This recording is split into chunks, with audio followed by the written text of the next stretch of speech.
Okay, this is my documentary on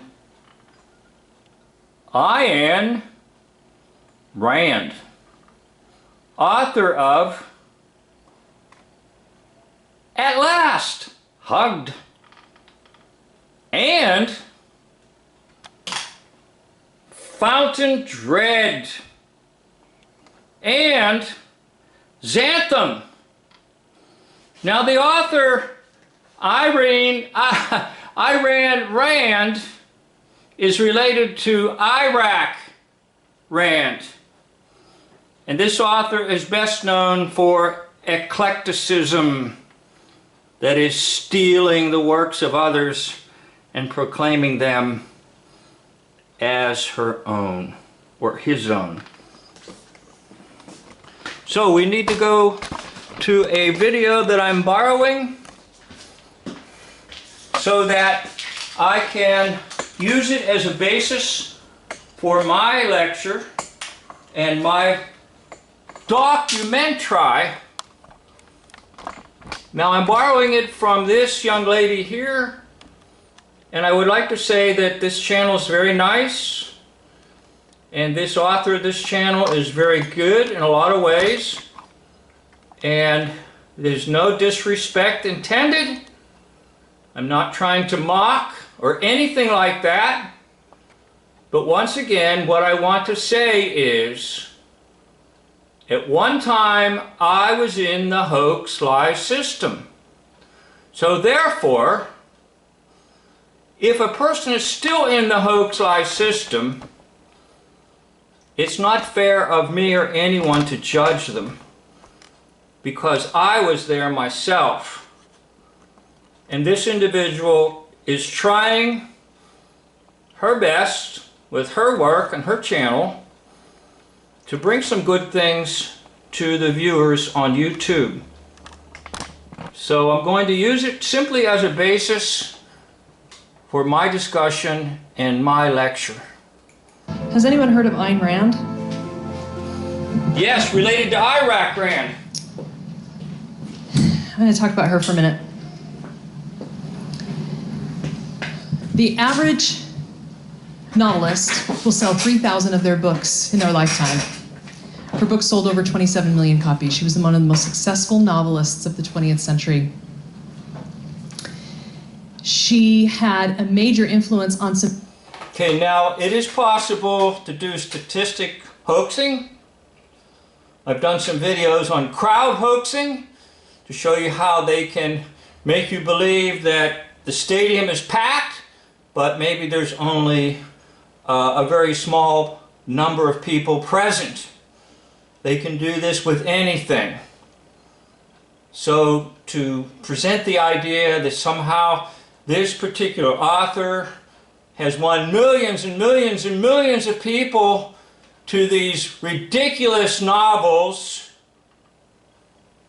is not completely credible.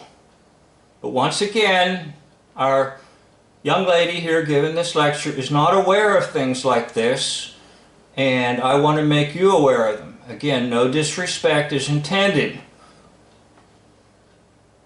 Names that you would know, like Alan Greenspan, Ron and Rand Paul, Clarence Thomas, John Stossel, lots of politicians,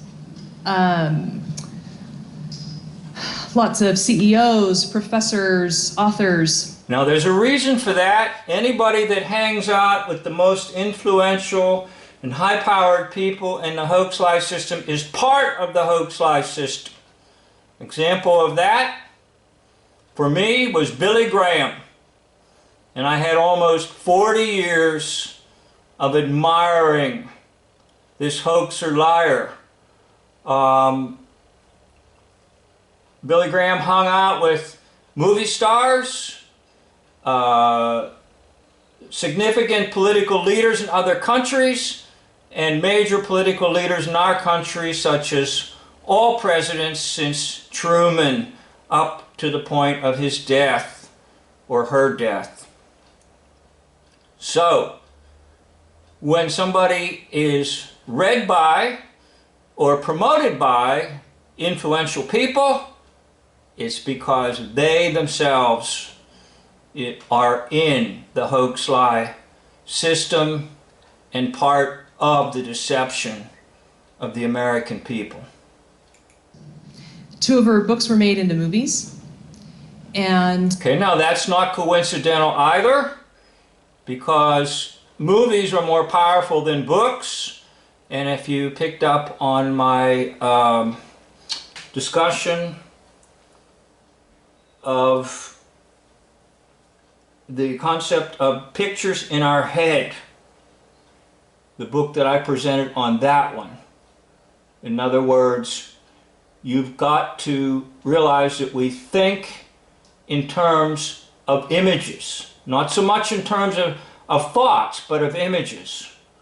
So making a movie out of the novels is a great way to promote it, far better than asking people to read the book. She is pretty well known as one of the major moving forces of the libertarian movement, which became the Libertarian Party. Has had massive influence in the 20th century on the way that people think about themselves and about government. She was born in 1905 in Russia.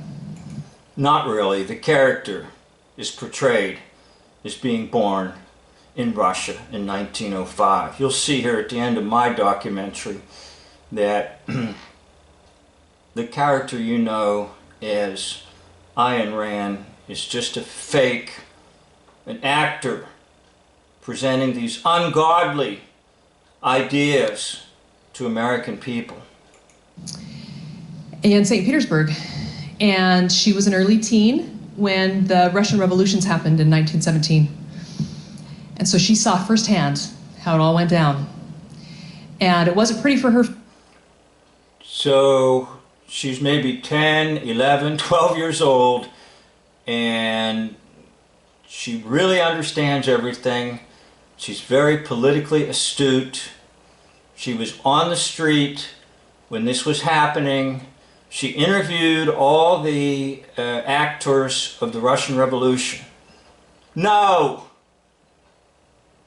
Anybody that age is not thinking at all about political things in the country. Come on now. It's just billed as, oh, she understands all about the Russians and the Russian Revolution. Nonsense. 10, 12, 11 years old.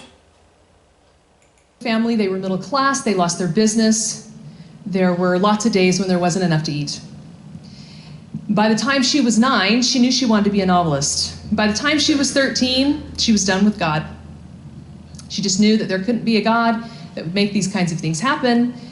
And she decided that she was going to base her life on reason. And that was going to work out real well for her. She did get to go to college in Russia, which was a... Okay, so let's talk a little bit about that. And people want to commend that and say, oh, you know, reason and reason alone is great. Well, here's the thing. If you understand the Bible, you understand what happened in a place called the Garden of Eden, with a man called Adam and a wife called Eve. When they participated in the tree of the knowledge of good and evil, depravity came to the entire being of Adam and Eve. In other words, even thinking was corrupted by sin. So there's no way. Reason and reason alone is so great. And that's why the actor called Ayn Rand destroys faith. Because if you get rid of faith and all you have is reason, then basically all you have is sin. And the so-called promoting philosophy that she calls objectivism, which my pun is eclecticism, is just simply selfishness, greed. I at the center of life, and nobody else matters. And nobody is to be concerned about his or her neighbor, or for that matter, even his or her family. So it's very, very evil. Now the young lady tries to brush over a lot of things, and I think it's because she doesn't want to sound harsh, and maybe she's not aware of some of these things, but she does her best to try to make a presentation here that will appeal to her audience. Well, I'm trying to add to it, and I'm also trying to use it as an educational tool.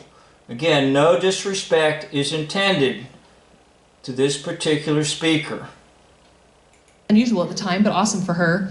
And she got to read some of the greats. Aristotle and Hugo had a huge, Victor Hugo had a huge influence on her. And she learned from them. She was absolutely brilliant. Everybody that knew her called her a genius. Not really. She's a composite. There's nothing new in the philosophy that she teaches. Nothing. Nothing. Now, it's interesting she brings out about government, but that's just simply called laissez-faireism, meaning hands off. So that's not really new. Selfishness is not really new. Atheism is not really new. Nothing is really new about Ayn Rand. What is new is they got an actor to present the ungodliness of these particular teachings to American people. And the actor appeared on many television shows, many interviews, and they tried to promote it as a big new economic philosophy that's dominating people's thinking, but it really never happened. And she knew that she was smart. She spent her whole life developing her intellect. She studied the greats. She learned everything she could. She was very hungry to learn and a very brilliant woman. So she is able to get a visa to come to the US, and she just never goes back. And she decides to go to Hollywood. She's going to start by trying to write screenplays. And she has some... Do you know why Ayn Rand goes to Hollywood? Because Ayn Rand is already an actor. And I'll show you that towards the end of this video. Success. She meets an aspiring actor named Frank O'Connor. They fall in love. He's a very kind, gentle, quiet kind of man, and she's a very strong, domineering personality. But they loved each other, and she had some success. Then she wrote We the Living, which was kind of a novelized version of her experiences in Russia. And she wrote Anthem, which is kind of a novelette. All the time, she's developing this new morality. In fact, it's this whole worldview that she calls objectivism. This new immorality, not morality.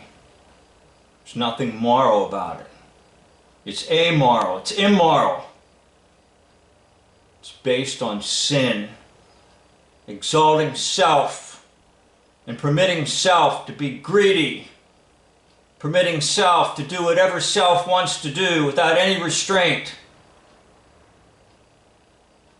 and a hatred of loving your neighbor.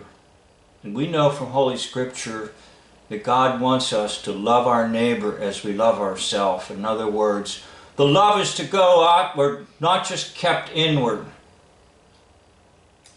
And it is the dedication to reason as your ultimate value.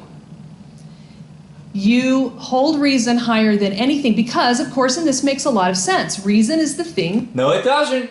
Now, once again, no disrespect intended to this young lady, because reason has been totally and thoroughly corrupted by sin. And when the power of sin is operating in a person's life, the only thing they do with reason is justify their sins. that's different about us. Obviously, there are other things that are different about us than the other creatures, but reason is definitely a major moving force in who we are as human beings. And so she starts to ask herself these really profound questions about what is right and what is wrong, and how she can figure out what is right and what is wrong using her reason. And what's amazing about Ayn Rand is that she's very principle-centered in a lot of ways. In fact, it was said of her often that she couldn't make a decision unless she'd found the governing principle on which it rested, and then she would move forward. Especially when it came to government and economics, she was really grounded. She had paid a huge price to understand the difference between what was going on in Russia and what's going on in the United States. She absolutely adored the free market, which is why she loved New York, always wanted to live there, spent most of her life there. So she builds this new morality, this new godless worldview based around reason and some really true, awesome principles. And she loves to talk and reason, of course. And so she would invite friends over and they would stay up all night. I mean, this was a very common activity for her. They'd stay up all night just talking things through, just figuring them out, reasoning them out. So she decides to write The Fountainhead. And she's going to infuse this novel with a lot of these new ideas that she's putting forward. And she sends it out to publishers and no one wants it because it's too intellectual. They think it's brilliant, but they don't think anybody's going to read it. And she's brilliant enough and has enough vision.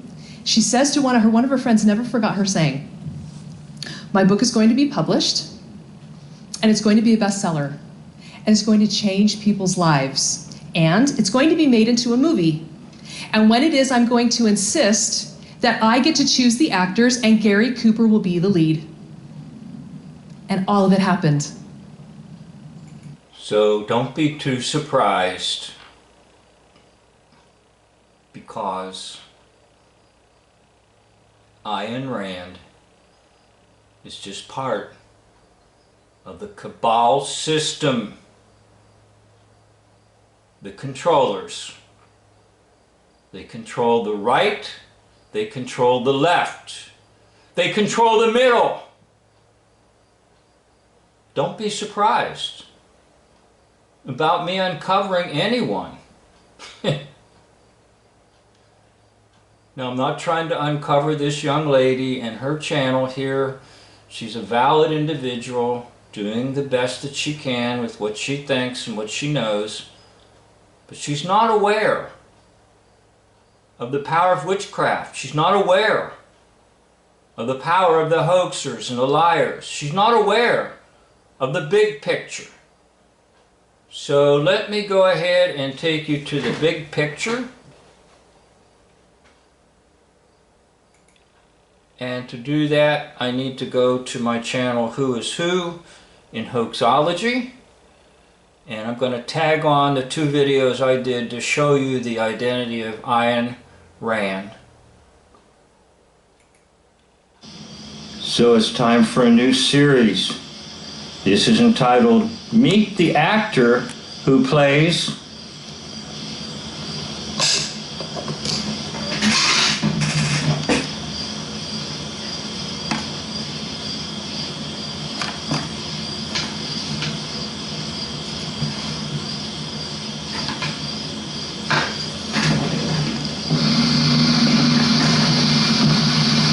This is Mike Wallace with another television portrait from our gallery of colorful people. Throughout the United States, small pockets of intellectuals have become involved in a new and unusual philosophy which would seem to strike at the very roots of our society. The fountainhead of this philosophy is a novelist, Ayn Rand, whose 2 major works, The Fountainhead and Atlas Shrugged, have been bestsellers. We'll try to find out more about her revolutionary creed and about Miss Rand herself in just a moment. And now to our story. Down through history, various political and philosophical movements have sprung up, but most of them have died. Some, however, like democracy or communism, take hold and affect the entire world. Here in the United States, perhaps the most challenging and unusual new philosophy has been forged by a novelist, Ayn Rand. Miss Rand's point of view is still comparatively unknown in America, but if it ever did take hold, it would revolutionize our lives. And Ayn, to begin with, I wonder if I can ask you to capsulize. I know this is difficult. Can I ask you to capsulize your philosophy? What is Randism? First of all, I do not call it Randism, and I don't like that name. I call it objectivism. All right. I call it objectivism.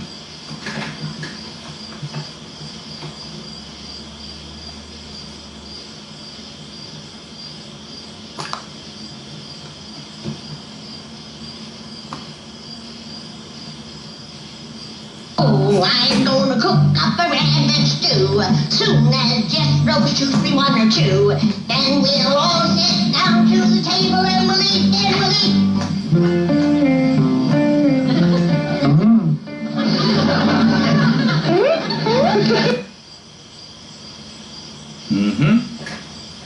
All right.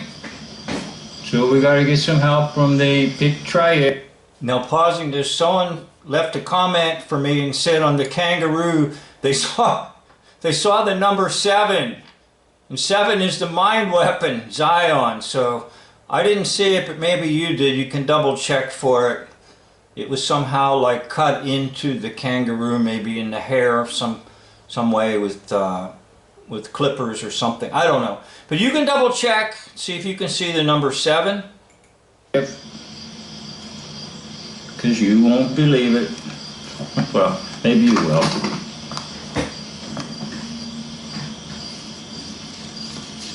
Ayn Rand,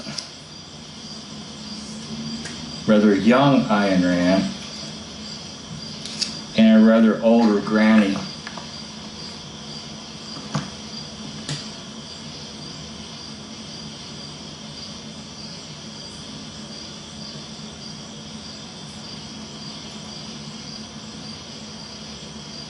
Now we take kind of a younger Ayn Rand on the left and a younger granny, Irene Ryan.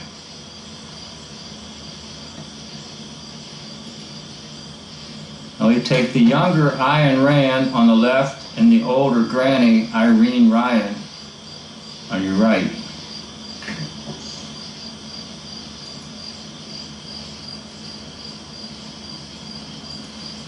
Now there's my highest match at 69%.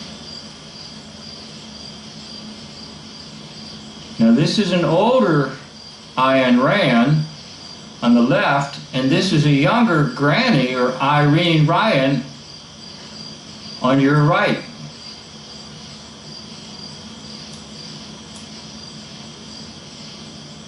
Who plays who? Ayn Rand. Atlas Shrugged, Fountainhead, all that nonsense. Selfishness.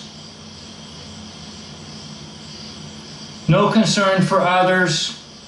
No love for others. Living a total selfish life. Philosophy of the devil. Sorry to say, those of you who love Granny,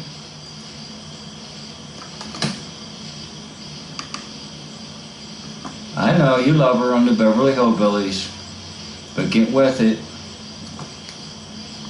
Granny played Ayn Rand.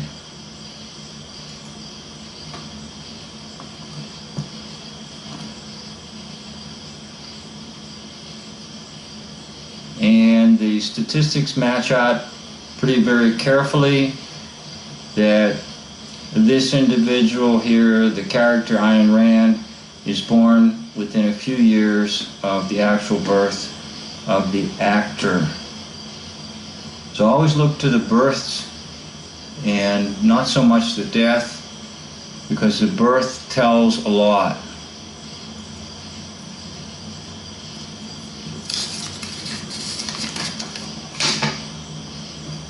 The actor was born about 1902, and I believe the other one is born in 1905, somewhere along there. I don't think I have that. I don't have it right in front of me, but you can find it. Granny is Ayn Rand. The philosophy of selfishness. Yeah, the Shrugged, Fountainhead. They're all actors. And they're all about promoting something. Thank you for watching. End of video. Okay, so now we'll go to the next part 2 of that. Whoop.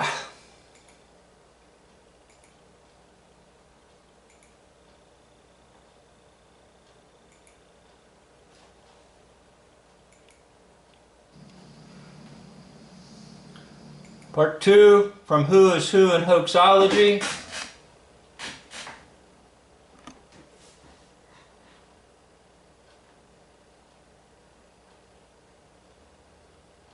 Sorry about that. This is Granny, one of your favorite stars from the Beverly Hillbillies, Irene Ryan. Howdy. And this is Pat Landig, and these nice folks with her are her family. Her husband Tom, her daughter Linda, and her son Chris. The Landigs come from Madison, New Jersey, and they're all going to be my partners.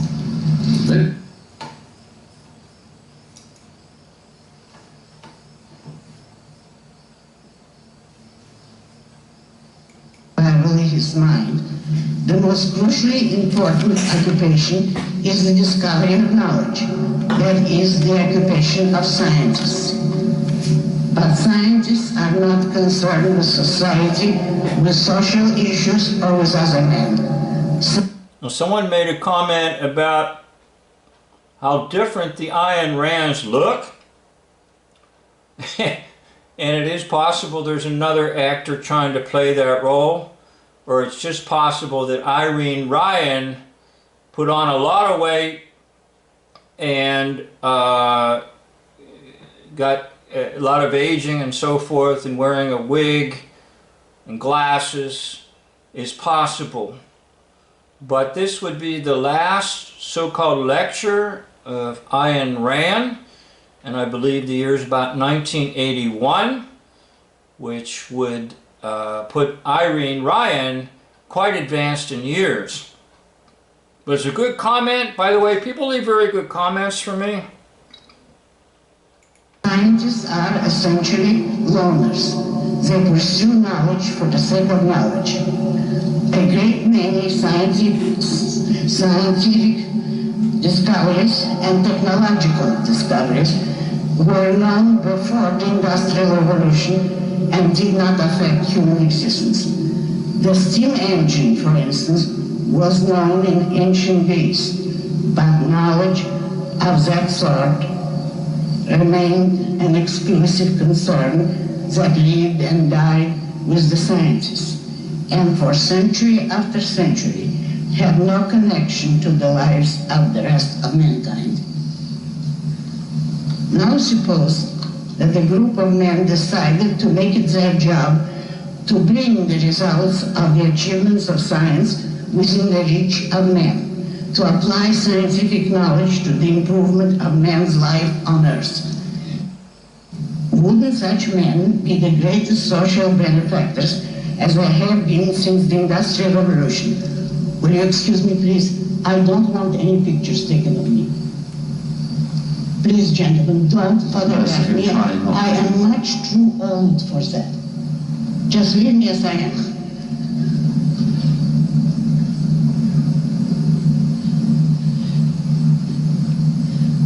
Wouldn't such men be the greatest I don't want any pictures taken of me, because someone might discover who I really am. That's right. I'm going to show you and try once again to say the crazy individual that went around lecturing by the name of Ayn Rand is just simply Irene Ryan. You know, Granny from Beverly Hillbillies. So I'm going to go to my blackboard, take you to my studio.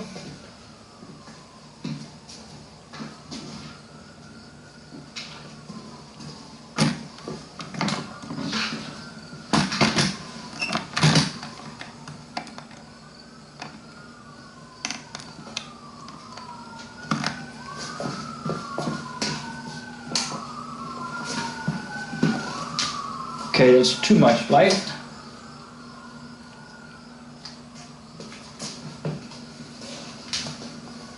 All right, so I want to start with the date of birth. Now you have Ayn Rand, born somewhere around 1905 in Russia, St. Petersburg, Leningrad.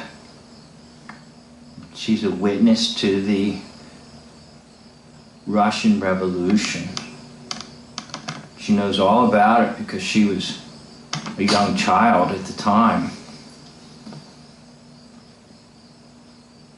So that character is born around 1905, and Irene Ryan is born about 1902. Irene Ryan, the actor, supposedly dies in 1973, but the character Ayn Rand lives until 1982. Now, whenever you have somebody imitating somebody, they have a choice to remain on in life as that character. So Irene Ryan, or Granny from Beverly Hillbillies, will remain on with the identity of Ayn Rand.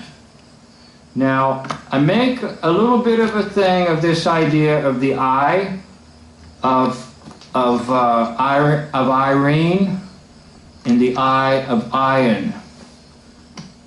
Do you get it? The I. The I. Ayn Rand. Irene. Now, if you take the etymology of the words, Irene comes from the Greek word Irene for peace.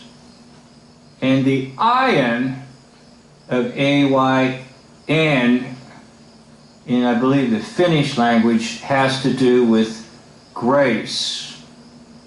So, they're always mocking the Bible. Grace and peace to you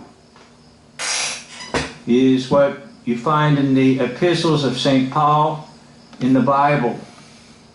So this character, this Ayn Rand, is kind of a completion of Irene, or peace.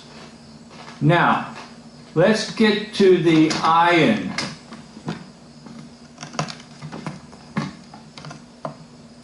So, her married name, if she is a she, most likely she's a he, the married name of Irene became Ryan.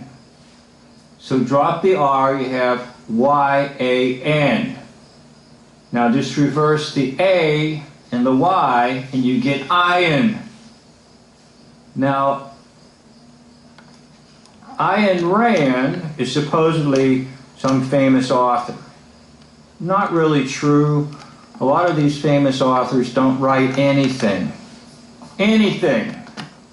A lot of their stuff is written by individuals, secretive, and they take credit for it, okay, because they are the actor, taking credit for these novels like The Fountainhead or Atlas Shrugged, okay? So you need an actor to take credit for it, so that the actor can go about the world spreading the lies of what she calls objectivism. All right? Now, I'm not going to get into the whole nonsense of objectivism. a little bit, plus atheism, plus a whole bunch of other things anyhow. So what I want to do next is go into the idea of authors who become characters in history. Authors who become characters in history. And I will show you this in just a minute here. So, for example, Samuel Clemens, we know him as Mark Twain, is President Hayes, United States President Rutherford B. Hayes. Eric Hoffer, the author, plays Khrushchev. Ernest Hemingway plays Castro. Now, I'm just calling into question whether they actually wrote all the things they said they wrote, because the way the hoax-lie system operates is there's a lot of secretive things that go on, and they need actors to kind of present these things to you. So I'm going to take you to my channel, Who is Who in Hoaxology, and I'm going to allow you to see some other work. Whoop, wait a minute. Whoop. Sorry about that. I have a hard time functioning in my little studio here. Who is Who in Hoaxology, and you can see I have a video there to show you very clearly Rutherford B. Hayes is Samuel Clemens or Mark Twain, or vice versa. Okay? You can watch that video if you want. You don't have to believe me on anything. Now, Khrushchev, the Soviet premier who was involved in the Cuban Missile Crisis, is just none other than author Eric Hoffer. So there's a relationship between these authors and the hoax-lie system. Now, do they actually write these things? I don't know. I question it. But I'm making the case that Ayn Rand, by the way, that's the last lecture in 1981. Supposedly, Ayn Rand dies in 82. And you notice how uncomfortable he was, or she, when they started taking photographs. So we'll go to the Pictraev once again. Now, it's not perfect, but it's kind of the best that we've got, I think. There's maybe other things you can do. Over and over again, I come up with pretty consistent results with the Pictraev on this Irene Ryan playing Ayn Rand. So there you have 59%, 49%, 59%, 52%, 62%, and there's my highest one on this series, 72%. Kind of a young Ayn Rand and a young Irene Ryan. And it's hard to find a lot of photographs of this Ayn Rand. You saw the nervousness in the lecture when the photographers wanted to start taking pictures. 52%, 52%.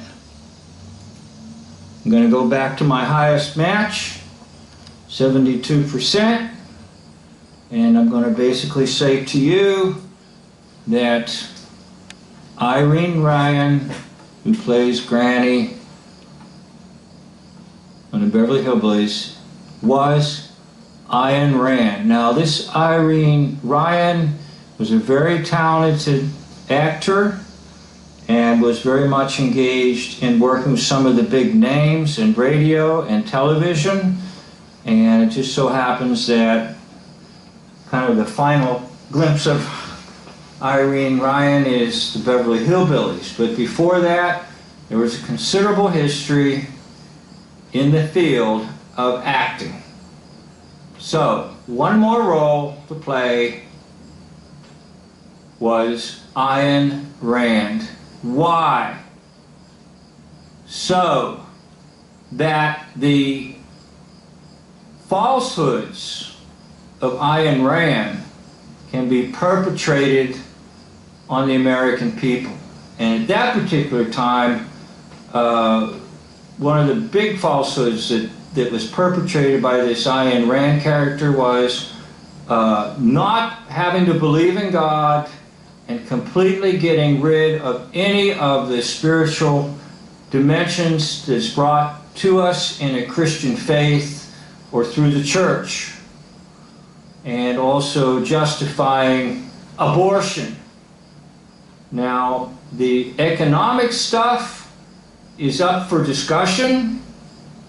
This so-called objectivism, which is basically having no regulations whatsoever on the world of business, that could be discussed.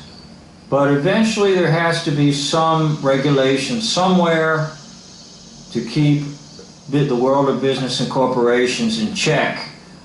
But she advocated a 100% laissez-faire, that is, hands-off of the government. Now, there's much to say about getting your hands off and the way in which government has taken most of our money, at least 33%, maybe even up to 40, 50%.